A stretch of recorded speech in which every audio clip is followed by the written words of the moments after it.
Hello friends, दोस्तों आज की इस वीडियो में हम लोग देखने जा रहे हैं ईडीडी जो सेकंड है उसके ऑब्जेक्टिव क्वेश्चन सॉल्व करने जा रहे हैं। दोस्तों मैं थोड़ी सी इन्फॉर्मेशन पहले आप लोगों को देना चाहूँगा कि इस चैनल पे आपको क्या है कि आईएमआरई के ऑब्जेक्टिव क्वेश्चन विथ थ्योरी के साथ, यानी कि मैंने थ्योरी आपके सिलेबस के अकॉर्डिंग भी आईएमआरई की कंप्लीट कर दी है और मैंने उसके ऑब्जेक्टिव क्वेश्चन लगभग 350 क्वेश्चन यानी कि 350 एमसीक्यू मैंने करवा दिए हैं, कंप्लीट करवा दिए और यहाँ पर 500 एमसीक्यू का टारगेट है मेरा। इसके साथ साथ यहाँ पर यूडब्ल्यूईटी के भी कम से कम मैंने 150 क्वेश्चन यानी कि 150 क्वेश्चन करवा दिए और ईडीडी के भी इसी तरीके से 100 से 150 क्वेश्चन हो चुके हैं और ये बाकी की सीरीज आपको प्रॉपर इवनिंग में क्लासेस तो डेली मिल ही रही हैं, ठीक है ना दोस्तों। तो दोस्तों अगर अभी तक आपने वो सारी क्लासेस नहीं देखी हैं, इस क्लास को देखने के बाद आप वो सारी क्लासेस देख लीजिए और वहाँ से अच्छी प्रैक्टिस करिए, ठीक है ना। यहाँ पर सबसे पहले क्वेश्चन की तरफ हम लोग चलते हैं कि जो स्ट्रिप अर्थिंग होता है उसके लिए प्रयोग की जाने वाली तांबे की स्ट्रिप की माप क्या होती है। अब देखो इसमें देखो क्वेश्चन देखिए, डाटा वाले जो क्वेश्चन है दोस्तों कहीं ना कहीं आने के बहुत ही ज़्यादा चांसेस हैं, ठीक है ना। क्योंकि पहले उसमें रिटर्न में होता था तो रिटर्न में तो आप कुछ भी लिख सकते हैं, लेकिन यहाँ पर जो ऑब्जेक्टिव क्वेश्चन आएंगे उसमें आपको एग्जैक्ट चीज़ें पता होनी चाहिए, ठीक है ना। तो इसमें पूछा गया कि जो स्ट्रिप अर्थिंग होती है वहाँ पर अगर हम लोग तांबे की जो स्ट्रिप यूज कर रहे हैं उसकी माप क्या होती है। तो पहला ऑप्शन है 25x4 mm, 25x3, 30x4 mm, 30x3 mm। अब देखिए यहाँ पर दो इस वजह से, क्योंकि यहाँ पर एरिया की, क्योंकि स्ट्रिप कैसी होगी, एक तो लंबी होगी एक तो चौड़ी होगी, ठीक है। तो एक तो लंबाई होगी और एक चौड़ाई हो गई, ठीक है ना। तो जब हम लोग स्ट्रिप अर्थिंग में तांबे की स्ट्रिप का प्रयोग करते हैं तो वहाँ पर उसकी माप क्या होती है, तो वहाँ पर उसकी माप होती है 25x3 mm। कितनी होती है 25x3 mm, ठीक है ना दोस्तों। इसमें से ऑप्शन नंबर हमारा कौन सा सही है, इसमें से हमारा option number B number option सही है। 2 नंबर क्वेश्चन की तरफ चलते हैं कि ट्रांसमिशन लाइन में किस प्रकार के भू संपर्कन का उपयोग होता है। देखिए दोस्तों बहुत ही अच्छे क्वेश्चन है, ये प्लीज़ वीडियो को आज पूरा देखिएगा, आपको बहुत ज़्यादा एडवांटेज मिलेगा। ट्रांसमिशन लाइन में किस प्रकार के भू संपर्कन का प्रयोग करते हैं, यानी कि अर्थिंग का प्रयोग करते हैं। तो प्लेट भू संपर्कन का, रॉड भू संपर्कन का, स्ट्रिप भू संपर्कन या फिर प्लेट और स्ट्रिप दोनों का। तो दोस्तों मैं आपको बता दूं कि जो हमारी ट्रांसमिशन लाइन होती है उसकी ग्राउंडिंग के लिए, अर्थिंग के लिए हम लोग स्ट्रिप भू संपर्कन का प्रयोग करते हैं। किसका प्रयोग करते हैं, स्ट्रिप भू संपर्कन का प्रयोग करते हैं। अगले क्वेश्चन की तरफ चलते हैं कि तीसरा क्वेश्चन है हमारा, बड़े शक्ति संयंत्रों के लिए भू संपर्क प्रतिरोध का मान क्या होता है। देखिए दोस्तों मैंने इसकी एक पहले भी बताया था कि लार्ज के लिए कितना होता है और शॉर्ट मतलब बहुत ज़्यादा, मतलब जो लार्ज हमारे grid sub station, power sub station होते हैं, छोटे सब स्टेशन वगैरह उनका कितना होता है अर्थिंग रेजिस्टेंस, ये आपको होता है। तो बड़े यहाँ पर देखिए अब ये सारे के सारे एग्जैक्ट डाटा है, अगर आपने याद नहीं किया, आपको याद नहीं है तो कहीं ना कहीं आप कन्फ्यूज हो सकते हैं, ठीक है ना। तो आप ये बहुत अच्छी तरीके से, अगर मैं पहले ही कह रहा हूँ कि जो मैंने वीडियोज़ अपलोड किया जो आपको बताता रहता हूँ कॉन्सेप्ट, अगर आप चाहें तो नोट भी करते जाया करिए, ठीक है ना। तो बड़े शक्ति संयंत्रों के लिए जो हमारा भू संपर्कन प्रतिरोध का मान होता है वो कितना होता है। पहला ऑप्शन 1 मेगा ओम, दूसरा 0.5 मेगा केवल ओम है, 1 ओम, 0.5 ओम या फिर 2 ओम या फिर 5 ओम। दोस्तों मैं आपको बता दूं कि बड़े शक्ति संयंत्रों के लिए जो हमारा अर्थिंग रेजिस्टेंस का मान होता है वो होता है 0.5 ओम। कितना होता है 0.5 ओम होता है। अब हम लोग बात करते हैं डीजी, तीसरा नंबर क्वेश्चन है डीजी यानी कि डीजे जनरेटर और ट्रांसफार्मर की बॉडी के लिए स्ट्रिप भू संपर्कन के लिए उपयोग की जाने वाली तांबे की पट्टी का प्रयोग क्या होता है।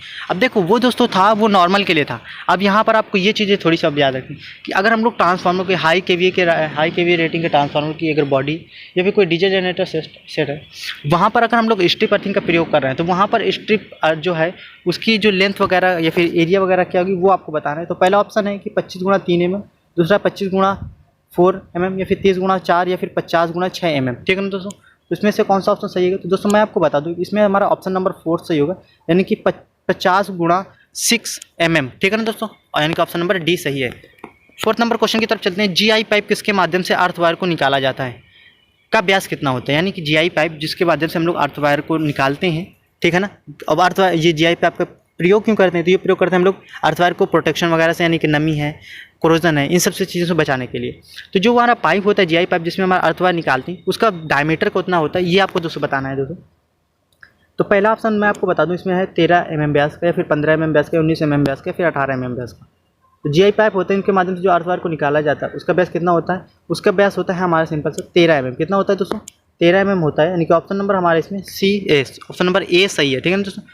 इसके बाद 5वें नंबर क्वेश्चन की तरफ चलते हैं, किस प्रकार की अर्थिंग उदासीन भू संपर्कन विधि में उच्च क्षणिक प्रदोष हाई ट्रांजिएंट वोल्टेज की स्थिति उत्पन्न होती है, ठीक है ना दोस्तों। तो पहला इसमें ऑप्शन है कि ठोस भू संपर्कन, दूसरा ऑप्शन है इसमें प्रतिरोध भू संपर्कन, तीसरा है प्रतिघात भू संपर्कन या फिर प्लेट भू संपर्कन, ठीक है ना दोस्तों। तो मैं दोस्तों बता दूं आपको कि किसमें ऑप्शन नंबर सी यानी कि प्रतिघात भू संपर्कन, कौन सा प्रतिघात भू संपर्कन में हाई ट्रांजिएंट वोल्टेज की स्थिति उत्पन्न होती है, ठीक है ना।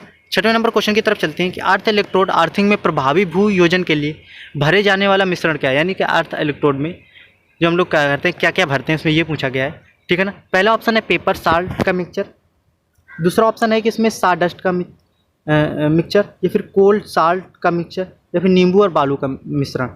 ठीक है दोस्तों मैं आपको बता दूं सिंपल सा कि क्या है कि हम लोग अर्थ इलेक्ट्रोड अर्थिंग में प्रभावी भू योजन के लिए भरे जाना मिश्रण क्या है, कोल्ड साल्ट का मिक्सचर होता है। किसका? कोल्ड साल्ट का मिक्सचर, यानी कि ऑप्शन नंबर सी सही है। सातवें नंबर क्वेश्चन की तरफ चलते हैं। विद्युत यंत्रों को भू संपर्कित करने का उद्देश्य क्या होता है? विद्युत झटके से सुरक्षा देना, सही यंत्र सही प्रकार कार्य करे, या फिर यंत्र को पूर्ण वोल्टेज प्राप्त हो, इनमें से कोई नहीं। ठीक है।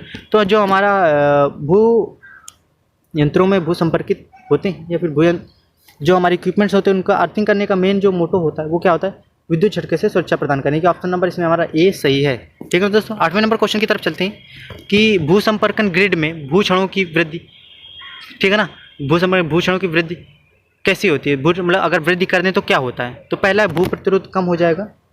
ठीक है ना। दूसरा ऑप्शन है कि भू प्रतिरोध पर कोई प्रभाव नहीं पड़ता, भू प्रतिरोध तनिक कम करते हैं, फिर भू प्रतिरोध तनिक बढ़ा देते हैं। तो अगर हम लोग भू संपर्कन ग्रिड में भू क्षणों की वृद्धि कर देते हैं तो भू प्रतिरोध क्या हो जाता है? तनिक क्या हो जाता है? कम हो जाता है। क्या ऑप्शन नंबर हमारा सी सही है। 9वें नंबर क्वेश्चन की तरफ चलते हैं कि यदि अर्थ रेजिस्टेंस स्वीकृत मान से अधिक हो तो निम्न में से कौन सा कदम उठाना चाहिए? यानी कि अगर हमारा अर्थ रेजिस्टेंस का मान जो एक प्रॉपर स्टैंडर्ड अगर उससे ज़्यादा है तो हमें क्या करना चाहिए? तो पहला ऑप्शन है कि इसमें अर्थ इलेक्ट्रोड को बदल करके एक नया पतला इलेक्ट्रोड लगाना चाहिए, या फिर एक अतिरिक्त इलेक्ट्रोड को श्रेणी में लगाना चाहिए, फिर एक अतिरिक्त इलेक्ट्रोड को भूमि इलेक्ट्रोड के समांतर में लगाना चाहिए, या फिर भूमि पिट की गहराई क्या करनी चाहिए? कम करना चाहिए।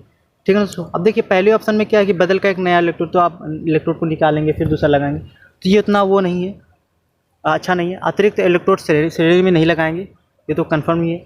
अतिरिक्त इलेक्ट्रोड भूमि इलेक्ट्रोड के समांतर में लगाना चाहिए, समांतर लगाना चाहिए, फिर भूमि पिट की गहराई कम करनी चाहिए। दोस्तों मैं आपको बता दूं इसमें क्या करना है, आपको एक अतिरिक्त इलेक्ट्रोड भूमि इलेक्ट्रोड के समांतर में लगा देना चाहिए। ऑप्शन नंबर इसमें हमारा सी सही है। 10वें नंबर क्वेश्चन की तरफ चलते हैं कि घरेलू अनुप्रयोग के लिए जो हमारे भू संपर्कन प्रतिरोध का स्वीकार मान क्या होता है? दोस्तों ये आपको बताना है। तो घरेलू अनुप्रयोग के लिए जो हमारा अर्थ रेजिस्टेंस होता है उसका स्वीकार मान क्या होता है? 1 ओम होता है। क्या होता है? ऑप्शन नंबर इसमें बी सही है कि ऑप्शन बी ए न 1 होता है, 1 ओम होता है। ठीक है दोस्तों अगर आप इसका PDF चाहते हैं तो प्लीज़ आप हमारे टेलीग्राम चैनल को ज्वाइन कर लीजिए। टेलीग्राम चैनल का नाम है पॉलीटेक्निक लर्निंग 77। क्या है? पॉलीटेक्निक लर्निंग 77, जो कि हमारे यूट्यूब चैनल का ही नाम है। ठीक है ना दोस्तों? ठीक है ना। और इसके साथ वहाँ पर आपको इंपॉर्टेंट मतलब बुक की PDFs, इंपॉर्टेंट नोटिस और ये सब कुछ आपको वहाँ पर मिलता रहेगा। प्रॉपर क्लास की नोटिफिकेशन कब क्लास होनी कब नहीं होनी, ये सारा वहाँ पर आपको मिलता रहेगा। दोस्तों अगर आपने अभी तक हमारे चैनल को सब्सक्राइब नहीं किया तो प्लीज़ दोस्तों ज़रूर सब्सक्राइब कर लीजिए, है ना दोस्तों। और वीडियो को लाइक शेयर एंड कमेंट्स करना ना भूलें। ठीक है। और अपने दोस्तों को ज़रूर शेयर करें ताकि उनका भी कहीं ना कहीं उनको भी एडवांटेज मिल सके। ठीक है ना। थैंक यू दोस्तों।